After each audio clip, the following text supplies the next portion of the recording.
The English seaside town of Brighton is a far cry from the battlefields of Iraq and Syria. But for the Gaze family, the fighting feels close to home. This is Abdullah, who was killed in Syria.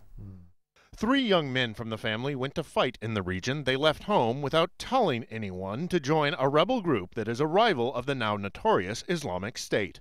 One son will not be coming back. It is very painful and very difficult, and he was very young. He just became 18, 2 days before he was killed. It was his birthday, and he had all the life in front of him. For more than 3 years now, the world has watched the conflict in Syria with no clear idea how to stop the killing. It shocked and angered many, particularly in Muslim communities. But equally shocking, the brutal tactics of some rebel groups like the Islamic State. That's why many Europeans were stunned to see a recruitment drive on social media by the Islamic State group, aimed at Muslim men in the West.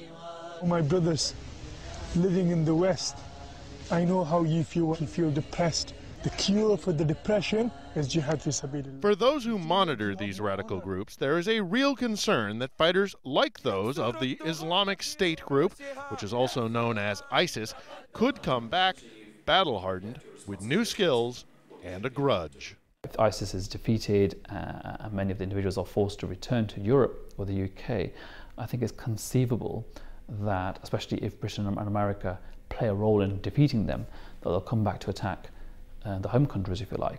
Already one Western attack has been attributed to the Islamic State group. A former fighter opened fire in a Jewish museum in Belgium. All of this has Abu Bakr concerned for the future of his children, both their safety and their humanity.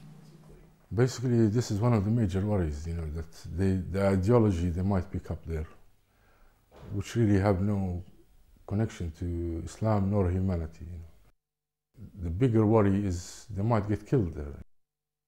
Authorities here at Britain's intelligence service, MI6, say finding those citizens returning from the fighting in Syria and Iraq is now one of their main priorities.